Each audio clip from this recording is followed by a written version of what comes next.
Welcome to the second lecture of unit 1।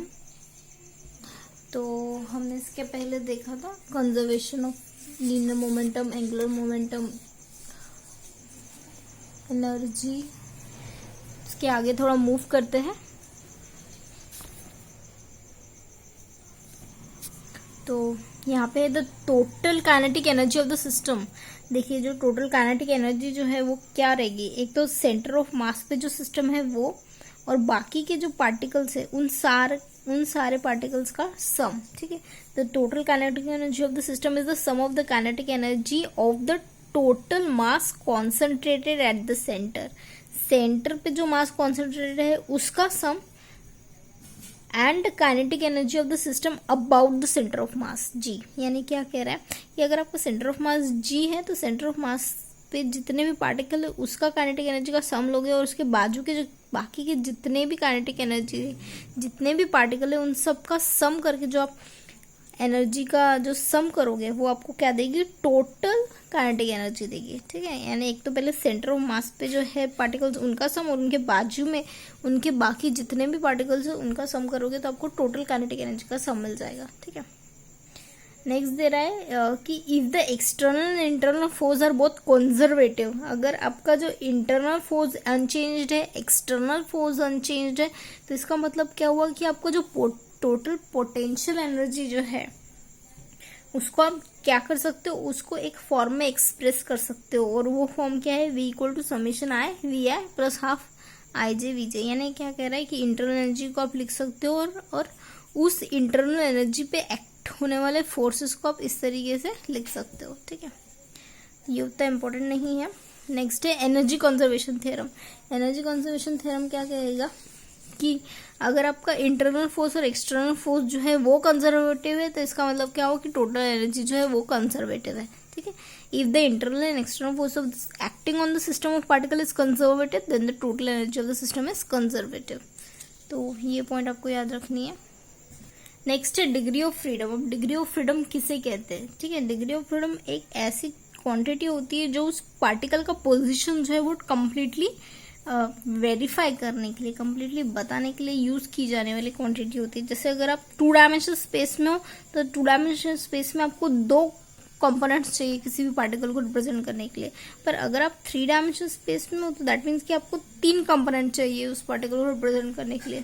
यानी उस किसी भी पार्टिकल को रिप्रेजेंट करने के लिए जो क्वांटिटीज रिक्वायर्ड होती है उसे हम क्या कहते हैं, डिग्री ऑफ फ्रीडम कहते हैं। ठीक है, the number of independent quantities required to specify the position of the system completely is called the degree of freedom of the system. ठीक है, जैसे एक एग्जाम्पल दिया हुआ है, अगर कोई एक पार्टिकल स्ट्रेट लाइन में मूव करेगा, अगर कोई एक पार्टिकल एक्स एक्सिस पे ही मूव करेगा तो इसका मतलब क्या हुआ कि आप ये ओरिजिन से उसका कितना डिस्टेंस है ये देखोगे और कहोगे कि ये उसका डिग्री ऑफ फ्रीडम है।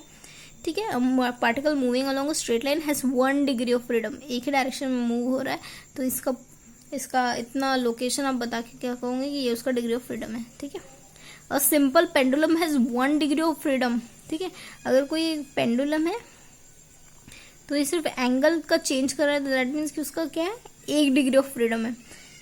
Made by the string with the vertical enough to specify the position, यानी जितना एंगल वो बना रहा है वो उसके लिए सफिशिएंट होगा ये बताने के लिए कि उसका डिग्री ऑफ फ्रीडम क्या है। ठीक है, पर अगर यहाँ पे अगर हम देखते हैं कि उसका लेंथ जो है वो स्ट्रिंग का अगर लेंथ चेंज हो रहा है तो उस टाइम में उसका डिग्री ऑफ फ्रीडम जो है वो कितना रहेगा, 2 रहेगा।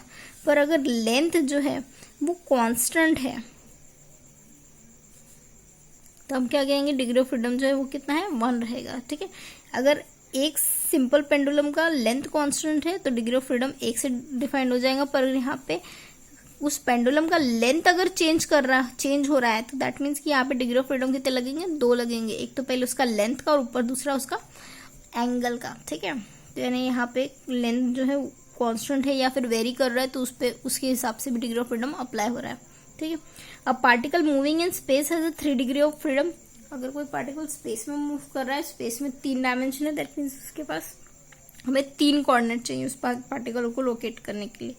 It's position can be given by the coordinate x y z. ठीक है, अगर स्पेस में है तो एक्स वाई जेड से हम उसका डिग्री ऑफ फ्रीडम निकालेंगे, पर अगर वो स्पेरिकल पोलर कोऑर्डिनेट है, पोलर कोऑर्डिनेट में हम क्या लेते हैं, r थीटा और फाई लेते हैं। पोलर कोऑर्डिनेट है तो r थीटा और फाई से आप उसका डिग्री ऑफ फ्रीडम निकालोगे। अगर सिलेंड्रिकल कोऑर्डिनेट है तो उसको तो हम कह रहेंगे रो, फाई और z लेंगे। सिलेंड्रिकल कोऑर्डिनेट में सिलेंड्रिकल कोऑर्डिनेट सिस्टम में जो है वो x y z नहीं होता है, r थीटा फाई नहीं होता है, बल्कि रो, फाई और z होता है। तो उस टाइम पे सिलेंड्रिकल कोऑर्डिनेट सिस्टम में आप रो, फाई और z से उस पार्टिकल का पोजिशन डिटरमाइन करोगे। ठीक है, तो अगर आपके पास n नंबर ऑफ पार्टिकल्स है जो कि m डायमेंशन में है, ठीक है, अगर आपके पास n पार्टिकल्स है m डायमेंशन में है तो उसका डिग्री ऑफ फ्रीडम कितना होगा, m डॉट n होगा। ठीक है, तो दैट मीन्स कि आपके पास n पार्टिकल्स है, यहाँ पे ये n पार्टिकल्स है और इसका डायमेंशन, यहाँ पे ये जो डायमेंशन है वो जो है वो m है। तो दैट मीन्स कि इन n पार्टिकल्स का डिग्री ऑफ फ्रीडम क्या होगा, n डॉट m, है ना। पार्टिकल्स इनटू डायमेंशन जो है वो डिग्री ऑफ फ्रीडम देता है। ठीक है, नेक्स्ट है जनरलाइज कोऑर्डिनेट्स एंड वेलोसिटीज। तो कोऑर्डिनेट्स एंड वेलोसिटीज यानी देखिए आपको यहाँ पे क्या करना है, जैसे एक ऐसे कोऑर्डिनेट्स लेना है जो किसी पार्टिकल को, किसी सिस्टम को रिप्रेजेंट करता है। अब इन कोऑर्डिनेट्स का जब आप डिफरेंशिएशन करोगे तो आपको क्या मिल जाएगा, वेलोसिटी मिल जाएगी। ठीक है, any n quantity which completely determine the position of the system with n degree of freedom is called generalised coordinates. यानी जनरलाइज्ड कोऑर्डिनेट्स हम किसे कहते हैं, कोई भी ऐसी क्वांटिटी जो किसी भी पार्टिकल की पोजीशन बताने के लिए, सिस्टम की पोजीशन बताने के लिए कंप्लीटली फ्री हो, तो हम उसे क्या कहेंगे, जनरलाइज्ड कोऑर्डिनेट्स कहेंगे। जैसे यहाँ पे अगर हम लोग जनरलाइज्ड कोऑर्डिनेट्स को qi से डिनोट करते थे, यानी q1 से qn जो है वो क्या देंगे हमको, जनरलाइज्ड क्वांटिटीज देगा। और अगर जब आप इसका डिफरेंशिएशन करते हो तो ये आपको क्या देगा, जनरलाइज्ड वेलोसिटीज देगा। तो जब आप जनरलाइज्ड कोऑर्डिनेट्स और जनरलाइज्ड वेलोसिटीज ले रहे हो किसी भी सिस्टम का, तो आप क्या कर रहे हो, relation between coordinates is called constant. तो यानी अगर आप किसी भी क्वांटिटी का रिलेशन दिखा रहे हो कोई भी कोऑर्डिनेट सिस्टम में, जैसे एक पार्टिकल है उसको अगर आपने x y z coordinate system में दिखा दिया, तो यानी यहाँ पे आप क्या कर रहे हो, उस पार्टिकल का इनके साथ में रिलेशन बता रहे हो। तो यानी अगर आप किसी भी कोऑर्डिनेट सिस्टम में किसी पार्टिकल का रिलेशन बताते हो तो उसे आप क्या कहते हो, कांस्टेंट कहते हो। ठीक है, यानी इसका रिलेशन इस कोऑर्डिनेट सिस्टम में क्या है तो वो आपको क्या दे देगा, इक्वेशन ऑफ कांस्टेंट दे देगा। जैसे अगर आपने कोई एक पार्टिकल कंसीडर किया, ये पार्टिकल जो है वो x y z coordinate system में है, तो दैट मीन्स कि आप क्या कर सकते हो, इस पोजीशन वेक्टर को अगर आपने इस पे फोर्स अप्लाई किया तो फोर्स इस पे अप्लाई होगा। दैट मीन्स आप क्या करोगे, f of x y z, यहाँ पे एफ ऑफ आर आएगा, f of x y z, यहाँ पे फोर्स, इस पार्टिकल पे फोर्स अप्लाई हो रहा है और फोर्स जो आपने अप्लाई किया इक्वल टू 0 अगर आप करते हो, यानी f of x y z equal to f of r equal to 0, that means कि आप यहाँ पे क्या कर रहे हो, ये जो पार्टिकल है इसका वेरियस इक्वेशंस निकालने की कोशिश कर रहे हो। अगर आपने उसको आर से डिफरेंशिएट किया तो एक इक्वेशन मिलेगा, डेल आर से डिफरेंशिएट किया तो आपको दूसरा इक्वेशन मिलेगा। यानी इस तरीके से आपके पास सेट ऑफ इक्वेशंस आएंगे। अब ये जो सेट ऑफ इक्वेशंस आएंगे ना, उसे आप क्या कहोगे, कांस्टेंट कहोगे। क्यों? क्योंकि कांस्टेंट का मीनिंग ही यही है कि आप एक पार्टिकल के साथ और उसके कोऑर्डिनेट सिस्टम के साथ में जो है उसका रिलेशन निकाल रहे हो, वो रिलेशन आपको क्या दे रहा है, कांस्टेंट दे रहा है। ठीक है, तो any of equation 1 is the equation of constant. The force of constant does no work in any possible displacement, क्योंकि फोर्स जो अप्लाई हो रहा है कांस्टेंट पे वो कोई डिस्प्लेसमेंट क्रिएट नहीं करता है। ठीक है, तो यानी इस तरीके से कांस्टेंट यानी क्या, किसी भी पार्टिकल का उस कोऑर्डिनेट सिस्टम में जो रिलेशन है उसे हम क्या कहते हैं, कांस्टेंट कहते हैं। ठीक है, नेक्स्ट है स्टेशनरी और सिंक्रोनमस कांस्टेंट। अब ये स्टेशनरी कांस्टेंट कब कहते हैं, देखिए जो भी आपका इक्वेशन था, ये जो आपके इक्वेशंस थे, इस इक्वेशन में टाइम इन्वॉल्व नहीं था। अगर टाइम इन्वॉल्व नहीं रहता है तो हम उसे क्या कहते हैं, स्टेशनरी या फिर सिंक्रोनस कांस्टेंट कहते हैं। ठीक है, पर अगर आपकी जो इक्वेशन है उसमें अगर टाइम इन्वॉल्व हो जाए तो हम उससे क्या कहते हैं, मूविंग या फिर रिनोमरस कांस्टेंट कहते हैं। ठीक है, in equation 1 the equation constant does not depend on time explicitly, such type of constant is called as stationary constant. Next है, अगर आप कोई मूविंग कांस्टेंट कब कहेंगे, अगर आपके पास कोई एक ऐसा फंक्शन हो जिसमें टाइम इन्वॉल्व हो और टाइम इन्वॉल्व रहने की वजह से हम इसे क्या कहेंगे, मूविंग कांस्टेंट कहेंगे। ठीक है, दैट मीन्स कि आप ये जो फंक्शन है जी, उसको क्या कर सकते हो, दो बार डिफरेंशिएट कर सकते हो। एक तो पहले आप आर के साथ डिफरेंशिएट कर सकते हो क्योंकि आर एक्स वाई जेड से बना हुआ है, और दूसरा आप टाइम से डिफरेंशिएट कर सकते हो। ठीक है, यहाँ पे ये देखिए del g by del r, यानी अगर आपने यहाँ पे डी टी से डिवाइड किया तो आपको क्या मिलेगा, del g by del are dot r dot plus del g by del t equal to 0। यानी यहाँ पे टाइम इन्वॉल्व हुआ ही हुआ। दैट मीन्स ये जो कांस्टेंट है ये क्या है, मूविंग कांस्टेंट है। यानी इस तरीके से आपको मूविंग कांस्टेंट के इक्वेशन मिलते हैं। नेक्स्ट है होलोनोमिक कांस्टेंट। अब होलोनोमिक कांस्टेंट किसे हम कहेंगे, अगर आपके पास कोई इक्वेशन है जिसे आप क्या कर रहे हो, एफ से R1 टू Rn और t में एक्सप्रेस कर रहे हो। ठीक है, अब इस इक्वेशन को आपने क्या किया, ये सिस्टम रिप्रेजेंट कर रहा है एन जनरलाइज कोऑर्डिनेट्स, ये आपने सिस्टम कंसिडर किया जो कि R1 Rn और t से बना हुआ है। ठीक है, तो अभी आप क्या कर रहे हो, यहाँ पे इस R1 टू Rn को Q1 टू Qn में भी एक्सप्रेस कर रहे हो, है ना। Fi is equal to Q1 to Qn of t is equal to 0। ठीक है, इस सिस्टम को आपने इसमें एक्सप्रेस किया। अब ये सिस्टम को इसमें एक्सप्रेस करने के बाद आप क्या करोगे, equation 1 and 2 is said to be holonomic. इन दोनों इक्वेशन को आप होलोनोमिक कहोगे। क्यों होलोनोमिक कहोगे, क्योंकि आप यहाँ पे क्या कर रहे हो, इस इक्वेशन को ना एक पर्टिकुलर फॉर्म में लिख पा रहे हो। पर्टिकुलर फॉर्म में लिख पा रहे हो यानी यहाँ पे जो r है उसको आप dxi लिख पा रहे हो, t है उसको dt लिख पा रहे हो। यहाँ पे r जो है वो x1 x2 x1 से ही बना हुआ है ना, xyz से ही बना हुआ होता है। दैट मीन्स कि यहाँ पे इस सिस्टम को आप इस फॉर्म में लिख पा रहे हो,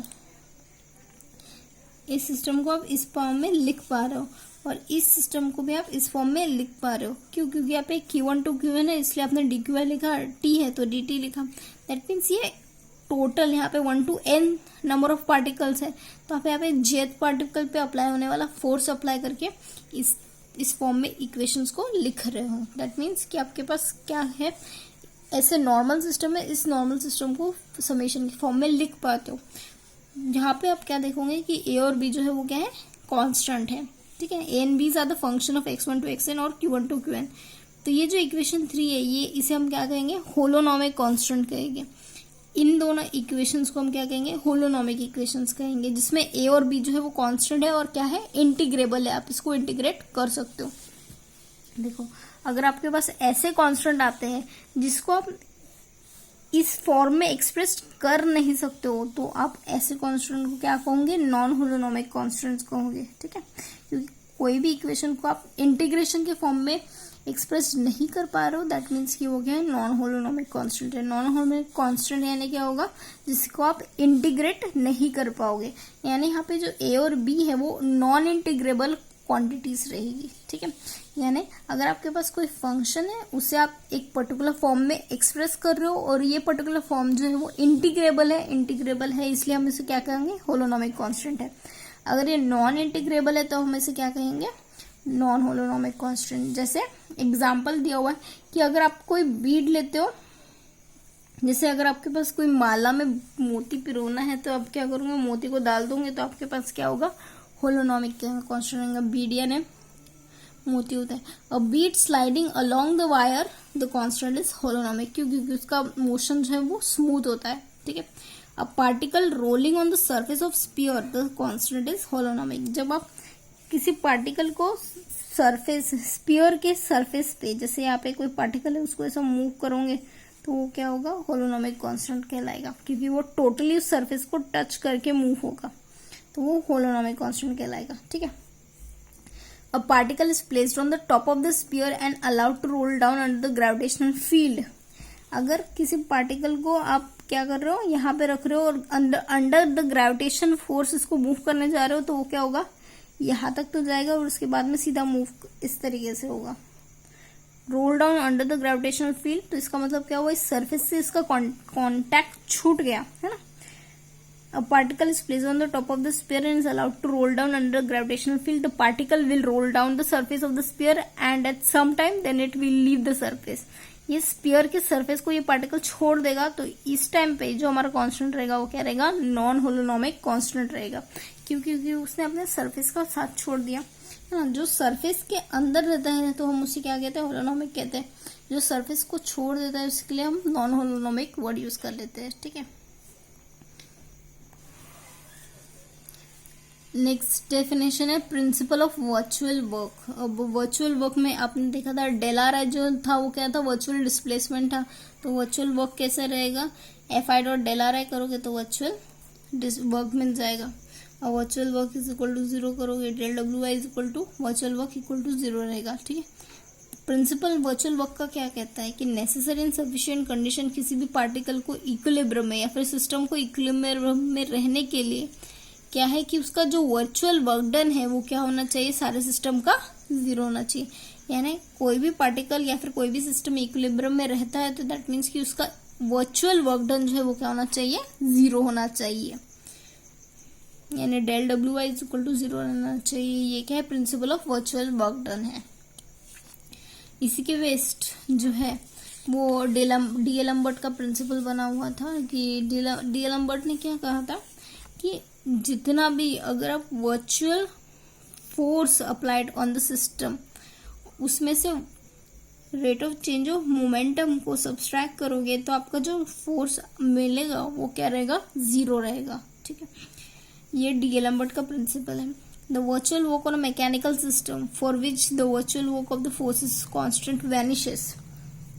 अगर कोई भी हम वर्चुअल वर्क कंसिडर करते हैं, ऐसा वर्क जिसमें फोर्सेस जो है वो 0 है, ठीक है। वर्चुअल वर्क आपने कंसिडर किया, वर्चुअल ये देखिए वर्चुअल वर्क जो है फोर्स से बनता है, डिस्प्लेसमेंट से बनता है। जब वो वर्क ही 0 है दैट मीन्स कि फोर्स भी 0 होगा, ठीक है।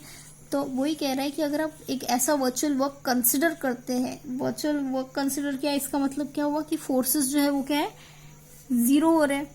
वर्क ही 0 है तो फोर्सेस भी 0 होगा। तो आपने वैसा ही कंसिडर किया है, वर्चुअल वर्क कंसिडर किया है, फोर्सेस 0 हो रहा है। By the applied force and the reverse effective force is 0। D'Alembert principle क्या कहता है कि वर्चुअल फोर्स माइनस जो है वो rate of change of linear momentum, इन दोनों का सब्सट्रैक्शन आप करोगे, इन दोनों के बीच का डिफरेंस जब आप निकालोगे तो वो वैल्यू क्या आएगी, 0 आएगी। ये स्टेटमेंट जो है वो डी एल एम्बर्ट थ्योरम का स्टेटमेंट है, ठीक है। जिसमें एफ आई जो है वो क्या डिनोट कर रहा है, फोर्स को डिनोट कर रहा है जो कि आयत पार्टिकल पे अप्लाइड होता है, ठीक है। देखिए इसके पहले भी आपने देखा होगा कि फोर्स जो है वो क्या होता है, rate of change of linear momentum होता है। यानी F minus P I dot जब आप करोगे तो वैल्यू तो आपको 0 मिलेगी ही मिलेगी। तो यानी इसका थोड़ा सा एक्सटेंशन दे दिया है कि आपने अगर फोर्स की जगह वर्चुअल फोर्स ले लो, मोमेंटम की जगह मोमेंटम ले रहे हो आयत पार्टिकल का, तो यानी इन दोनों का डिफरेंस जो है वो 0 आता है करके। ये डी एल एम्बर्ट प्रिंसिपल का रूल है, ठीक है। The virtual work on a mechanical system for which the net virtual work on the force of constant vanishes bye the applied force and the reverse effective force is 0, ठीक है। यानी forces और reverse effective force जो है वो 0 आता है। ये डी एल एम्बर्ट प्रिंसिपल है, ठीक है। नॉर्मली हम इसे इस तरीके से भी डिराइव कर सकते हैं। नेक्स्ट है Lagrangian equation of motion. Lagrangian equation of motion क्या कहता है कि अगर आप ये डायरेक्ट फॉर्मूला आपको लेग्रेंजियन इक्वेशन ऑफ मोशन जो है उससे मिलता है, यानी आपको ये डायरेक्ट रिजल्ट ये डिराइव करके दिखाना पड़ता है। तो रिजल्ट तो आपको डिराइव नहीं करना है, इसलिए आप डायरेक्ट फॉर्मूला लर्न करने वाले हो। We derive the Lagrangian equation of motion of the form. यहाँ पे क्या होता है, d of del L by del q i dot minus del by del q i is equal to 0। अब ये क्यू आई जो है तो रेट कांस्टेंट है, क्यू आई डॉट जो है वो rate of change of constant है। पर यहाँ पे जो एल है वो क्या है, हमारा लैग्रेंजियन है। एल इज इक्वल टू क्या होता है, टी माइनस वी होता है। अब यहाँ पे टी क्या है, टी तो हमारा काइनेटिक एनर्जी है और वी क्या है, वी हमारा पोटेंशियल एनर्जी। यानी क्या कह रहा है लैग्रेंजियन इक्वेशन कि आप जब rate of change of del L by del q i dot करोगे, यानी यहाँ पे एल जो है वो लैग्रेंजियन है, del L by del q i dot करोगे minus del L by del q i करोगे तो वैल्यू क्या आती है, 0 आती है। ये जो इक्वेशन है ये हमें क्या देता है, लैग्रेंजियन इक्वेशन देता है for conservative system from d'Alembert principle. यानी डी एल एम्बर्ट प्रिंसिपल से डिराइव किया हुआ ये इक्वेशन है, ठीक है। यानी ये जो है वो हमारा स्टैंडर्ड लैग्रेंजियन इक्वेशन है जो आप हर प्रॉब्लम में यूज करने वाले हो इसके बाद। The Lagrangian for a particle moving in space of equation motion is, देखिए अगर आपके पास कोई एक पार्टिकल है जो स्पेस में मूव कर रहा है तो आपको पता है फोर्स इज इक्वल टू होता है मास इनटू डिस्प्लेसमेंट। तो अगर आप एक्स डायरेक्शन में ले रहे हो तो एफ ऑफ एक्स मिलेगा जो कि आपको क्या देगा M into X double dot. F of Y कर रहे हो तो क्या होगा mass into Y double dot. ये वाई जो है वो वाई डायरेक्शन में शो कर रहा है।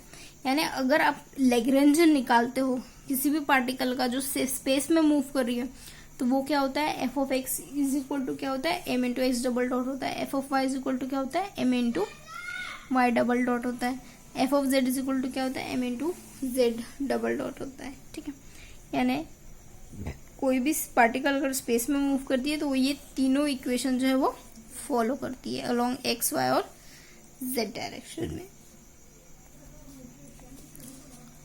नेक्स्ट है the motion of particle in a plane by using a polar coordinate is, देखिए जब आप ये आपने इसके पहले वाला इक्वेशन जो है वो क्या देखा था कार्टेशियन कोऑर्डिनेट में देखा था, पर अगर आपको पोलर कोऑर्डिनेट में देखना है तो लैग्रेंजियन सबसे पहले आपको निकालना होगा, है ना। लैग्रेंजियन क्या होता है टी माइनस वी होता है। टी यानी kinetic energy half mass into acceleration. V यानी क्या होता है potential energy. V is equal to R of theta.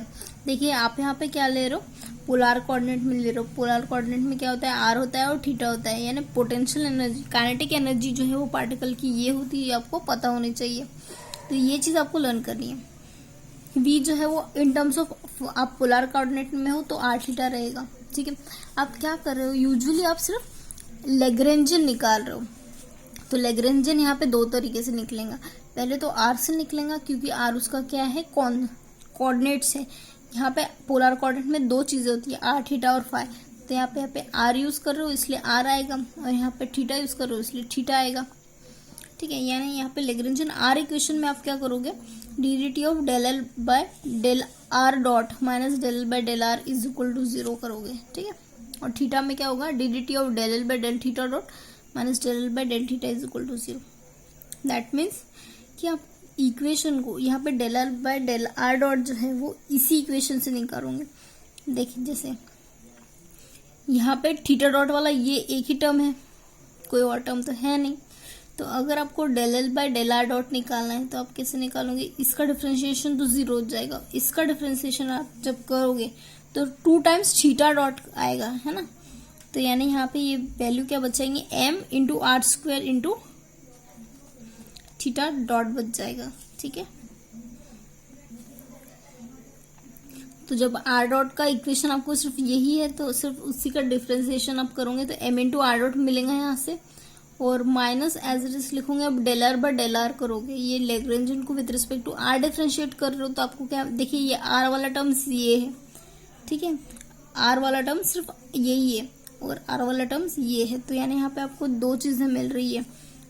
इसको आप डिफरेंशिएट करोगे तो 2r मिलेगा, 2 कैंसिल हो जाएगा और आपके पास क्या बचेगा एम आर और थीटा डॉट स्क्वायर। यहाँ पे करोगे तो del V by del R equal to 0। That means कि ये जो टी है यहाँ पे अप्लाई होगा तो एम आर डबल डॉट हो जाएगा M R theta dot square. ये वैल्यू इधर जाएंगी तो नेगेटिव में आएगी। ये आपका लैग्रेंजियन का आर इक्वेशन देता है। ठीक है, सिमिलरली ये जो आपका लैग्रेंजियन है इसको आप क्या करोगे थीटा इस पे लैग्रेंजियन थीटा इक्वेशन अप्लाई करोगे। इसमें del L by del theta dot से आपको क्या मिलेगा ये क्वांटिटी मिल जाएगी। यानी यहाँ पे एल है उसको आप थीटा डॉट से ही डिफरेंशिएट करोगे। तो थीटा डॉट से डिफरेंशिएट करोगे तो ये वैल्यू मिलेगी, एल से डिफरेंशिएट करोगे तो सेम उसी तरीके से वैल्यू मिलेगी। यानी हमारा जो फोर्स है वो क्या रहेगा minus del V by del R होता है। तो यहाँ पे जो फोर्स है minus del V by del R is equal to minus del V by del R भी लिख सकते हो comma minus 1 by R del V by del theta भी लिख सकते हो। देखिए ये जो फोर्स है वो अलोंग आर डायरेक्शन में और ये जो फोर्स है वो अलोंग थीटा डायरेक्शन में है। ठीक है, तो यानी यहाँ पे minus del V by del R की जगह आप यहाँ पे ये क्वांटिटी पुट करोगे और minus 1 by R del V by del theta की जगह आप ये क्वांटिटी तो पुट करोगे पर उसमें आर से आपको डिवाइड करना पड़ेगा। ठीक है, आर से डिवाइड करके जो वैल्यू आती है वो लिखोगे। दैट मीन्स कि यहाँ पे ये जो फोर्स है उसको आप एफ ऑफ आर और एफ ऑफ थीटा यानी एफ ऑफ आर का वैल्यू ये आता है और एफ ऑफ थीटा का वैल्यू ये आता है आप यहाँ पे शो करोगे। दैट मीन्स कि जो फोर्स है पार्टिकल का अलोंग आर डायरेक्शन इतना होता है पोलर कोऑर्डिनेट में और अलोंग थीटा डायरेक्शन इतना होता है अलोंग थीटा डायरेक्शन इतना होता है पोलर कोऑर्डिनेट में, ठीक है। तो ये आप जो है ये इक्वेशन आप यही वैल्यू आती है, आप इसे थोड़ा सॉल्व करके देखिएगा, जो मैंने वैल्यू आई है वही आपकी आती है या नहीं चेक कीजिएगा। मिलते हैं नेक्स्ट लेक्चर में, बाय।